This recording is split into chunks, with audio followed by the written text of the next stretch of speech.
Good afternoon, everyone. I'm Brad Viss, Member of Parliament for Mission Matsqui, Fraser Canyon, and Shadow Minister for Small Businesses. I'm pleased to have Senator Yona Martin and Pierre Poilievre, the common sense leader of Canada's Conservatives. Pierre was adopted as an infant to two school teachers. His wife, Anna, came to Canada from Venezuela as a refugee. Canada made them both and kept them both a promise that anyone from anywhere can achieve anything. That working hard will pay off with powerful paychecks that will buy affordable gas, groceries, and homes in safe neighborhoods. Unfortunately, that promise is broken after 9 years of Justin Trudeau. And Pierre's mission is to restore Canada's promise. His common sense plan will axe the tax, build the homes, fix the budget, and stop the crime. He will restore the Canada we once knew and still love. Without further ado, the leader of the official opposition, the common sense leader of Canada's Conservatives, and our next Prime Minister, Pierre Poilievre. Thank you so much. Thank you, Shadow Minister for Small Business and Common Sense Conservative Brad Viss, and thank you to Common Sense Senator for British Columbia and Deputy Leader? Yes. Deputy Leader Yona Martin. An honor to be with all of you here today to share Canada's Common Sense Plan. As you know, this has always been a country where anyone from anywhere could do anything as long as they worked. They could achieve any goal. But after 9 years, that promise is broken. We just learned today that it now takes 28 years for an average Vancouver family to save up for a down payment. Before Justin Trudeau, you could pay off the entire mortgage in 25 years. We now know that there are 2 million people lined up at food banks. Before Justin Trudeau, it was a very small number that needed food bank assistance. 25% of Canadians now live in poverty, according to the Food Bank Association. 1 in 4. 1 in 4 children are going to school hungry, according to federal government statistics. Before Justin Trudeau, almost every child was able to go with a full stomach to class.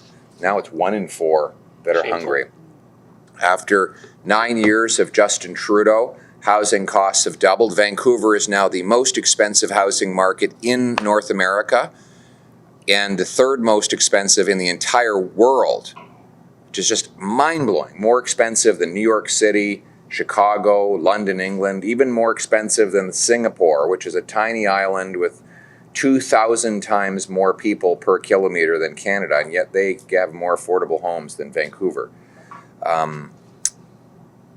And then there's crime, chaos, drugs, disorder, extortion in our streets after Trudeau's wacko liberalization of drugs and guns and crime. But the good news is, life wasn't like this before Justin Trudeau, and it won't be like this after he's gone. We're going to bring home the country we knew and still love, where hard work earns a powerful paycheck that buys affordable food, gas, and homes in safe neighborhoods. We're going to do it with a common sense plan to axe the tax, build the homes, fix the budget, and stop the crime. We will axe the carbon tax and lower income tax so hard work pays off and you bring home more. We will have homes that you can bring that paycheck to by requiring municipalities speed up and lower the cost of building permits, free up land, and cut development taxes as a condition of getting federal funds. Every large municipality will be required to permit 15% more home building per year as a condition of getting federal money. If they don't do it, they're not going to get the money. So now the incentive will be to get homes built. We're going to sell off 6,000 federal buildings and thousands of acres of federal land to build. And we're going to back up the trades so we have boots, not suits, that can build those homes. We will fix the budget with a common sense dollar for dollar law that requires our politicians find $1 of savings for every new dollar of spending, thus bringing down debt, inflation, and interest rates. We will ensure that our streets are safe again by stopping the crime. We will stop the crime with jail and not bail for repeat violent offenders, a new mandatory prison term for extortion by adopting Tim Singh Uppaljee's bill. Tim Singh Uppalje has got a bill to bring back mandatory jail time for extortion after Justin Trudeau reduced the penalty and allowed extortionists to get out of jail quickly on bail and parole. We're going to secure our borders with scanners and boots on the ground to stop illegal drugs and guns from coming in and stolen cars from going out, all while respecting the right of law-abiding citizens who have licenses to own and use firearms for hunting and sport shooting. As for drugs, let's face it, the NDP and Liberals have decriminalized crack and cocaine. If you walk down the street with a beer, the police will stop you. And if you don't put your beer away, they will arrest you. But if you walk down the street smoking crack or ingesting fentanyl, they let you enjoy yourself just fine. This is how crazy it's gotten. You know, it's funny, Trudeau wants to ban plastic straws and legalize crack. So it's like he's saying, you know, go ahead and snort cocaine. As long as you don't snort it through a plastic straw, then that's fine. You know, as long as it's a paper straw, that's the important thing. It doesn't matter to him that 40,000 people have died of overdoses since this wacko policy came into effect. Common sense conservatives will ban hard drugs. We will invest in treatment and recovery to bring our loved ones home drug-free. We'll also unleash the potential of our brilliant immigrants by bringing in a Blue Seal national licensing system to allow immigrant doctors, engineers, nurses, and others to take a test, prove they're qualified, and get to work in their licensed profession within 60 days.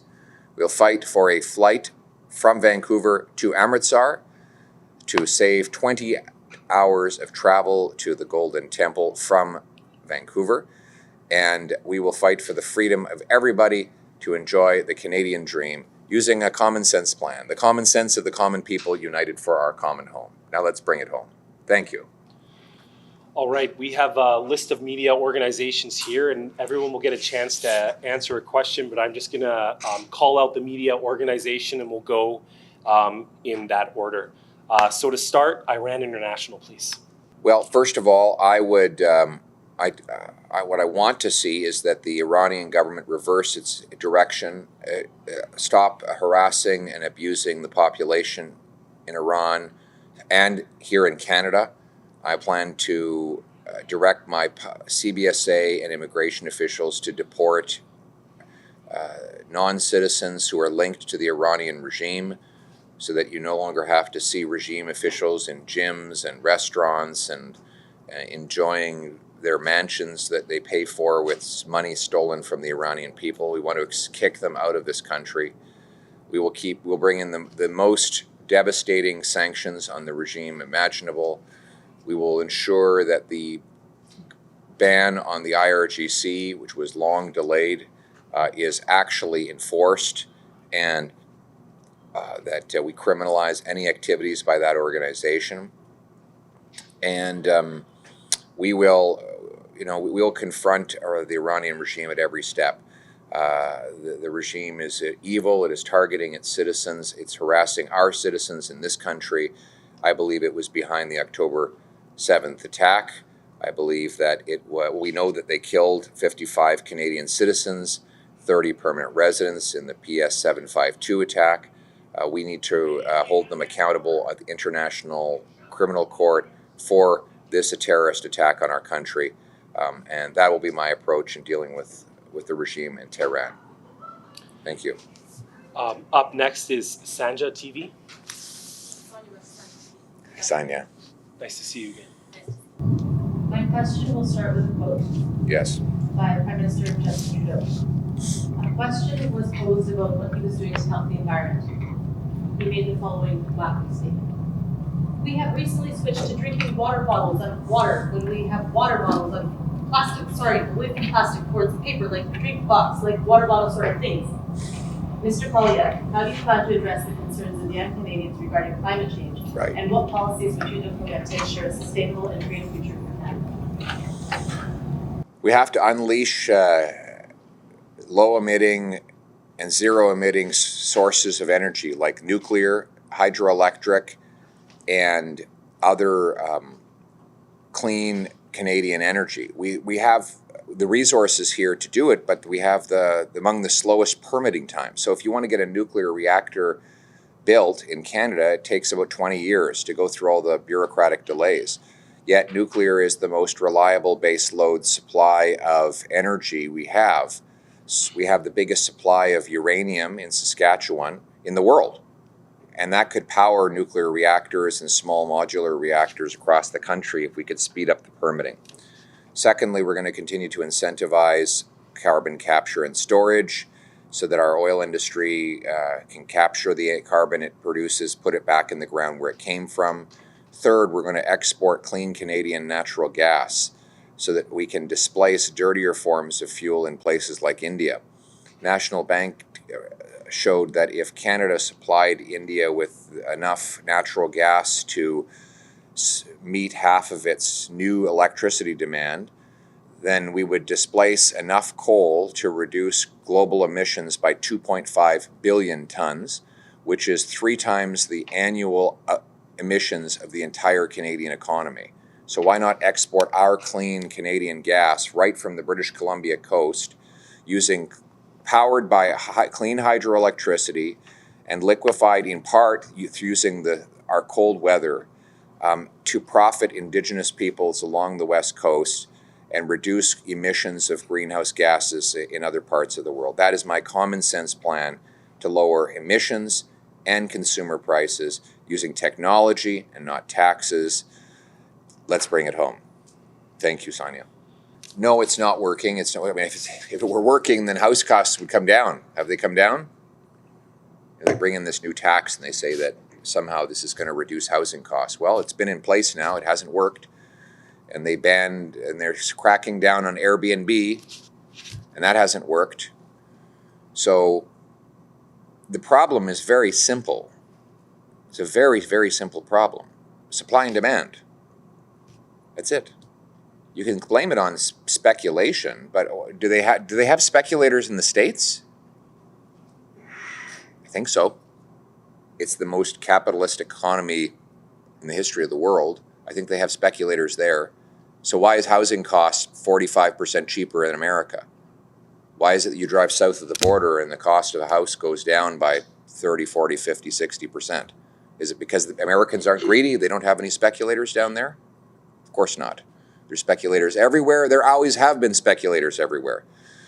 Speculative profits are not the cause. They are the result of inflating prices. What is the cause? Too many people and too much money bidding on too few homes.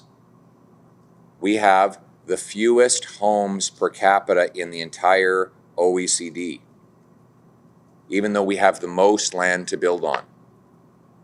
Housing should be dirt cheap in Canada because we have the most dirt, but it's the most expensive because we can't get anything built in Canada. We have the second slowest building permits in the OECD. It takes 3 times as long to get a permit to build homes in Canada as it does in the US and in the UK. And they build their homes just as safely and just as cleanly. So we need to speed up the permits and free up the land. I'm going to require municipalities permit 15% more housing completions per year as a condition of getting federal money. We'll still have 6,000 federal buildings and thousands of acres of federal land. Every federally funded transit station will be required to have skyrise apartments all around it so seniors and students can live next to the bus or train. Otherwise, they won't get the federal funding. I'll leave you with one last question. What do you think is the biggest cost to building a new home in Vancouver today? 60% of the cost of a new home in Vancouver is permits. More of the money for a new home goes to the bureaucrats in the buildings than goes to the carpenters, plumbers, and electricians who build the thing. So the problem is the bureaucracy. We have to get the bureaucrats out of the way to build the homes. And that's what my common sense, by the way, it's $1.3 million of governmental costs in every new home in Vancouver today. Think about that. You build a new home, it sells for 1.5, 300,000 of it goes to the builder, the worker, the materials, the land, and the rest is going to the government. So we know what the problem is. We need to get the government out of the way so builders can build. Thank you. The inactive behavior of police force. Yeah, go ahead. Nice to see you, sir. I'm going to just step in on this because it is a local issue to Abbotsford. It was my community that was targeted significantly along with Surrey. The RCMP took an unprecedented action and dedicated hundreds of officers when we have a police shortage across Canada because they saw extortion as being such a major and real threat to the public safety of Canadians. So as Pierre mentioned earlier, Tim Uppel, my colleague and deputy leader of the party from Edmonton, put forward a common sense bill to increase the penalties and jail time for people conducting such illegal activities against our business owners in Canada. Unfortunately, all of the local MPs here in Surrey voted against that because they don't support measures that improve public safety. It is not every day that the RCMP sees an issue and says, we need to act on this so quickly that we're going to take hundreds of officers and create a national program to combat extortion. And they did the right thing. Extortion's gone up by 300% in Canada. Let that sink in, 300%. Since Trudeau took office. Since Trudeau took office. But I think, Yeah. a part of Punjabi media claiming that it is a community problem, not Canadian problem. Well, the RCMP stated very clearly that it was transnational gangs based in India, who have obvious ties in the Fraser Valley and Metro Vancouver regions. I just had a house shot up in my community because they found one of the wealthiest landowners and they went and shot up his house. So this is a real problem. The Liberals refused to work with us on a bill that we were really seeking consent, but they're more interested in dividing Canadians and sticking to an old narrative that the victim and the criminals are the ones that come first and not putting the public safety of our province and our country first. So we're going to continue to fight on this issue because the problem's only getting worse. And I'll point out that, yes, the RCMP said it was mostly a South Asian problem. When that happened, 360 Auto in Abbotsford called me and they said, Brad, it's not just South Asian businesses, it's every business that's being impacted. So we're going to continue listening to Canadians and we're going to continue fighting in Parliament to get some new laws passed to give RCMP, our judges, and our society the tools they need to stop this horrendous problem. And look, why wouldn't you, if you're an evil extortionist, why wouldn't you pick Canada? It's a great place to be a criminal. Great place to be a criminal right now. Let's be blunt. They took away Trudeau took away the mandatory jail time. So even in the unlikely event that someone gets caught, they'll just be released anyway. They'll be released on bail. One day they'll have a trial. Even if they get convicted, they'll get parole. They'll never serve a day behind bars. There are zero consequences. And we've become the global capital for money laundering and other international crime because Trudeau has destroyed our national police force and sided with the criminals. He brought in a bill, Bill C-75, that lowered jail time for extortion with a gun. Tim Singh Uppalji has a bill, common sense conservative bill. He's our deputy leader to bring in mandatory jail time for extortion, and every Liberal MP in Surrey voted against the bill. Shame. All of them. Yes. Except for Carrie Lynn Findlay, the Conservative. Every Liberal in Surrey voted against Tim Uppalji's bill on extortion. That's what you're dealing with now. You've got to fire these MPs and elect common sense Conservatives.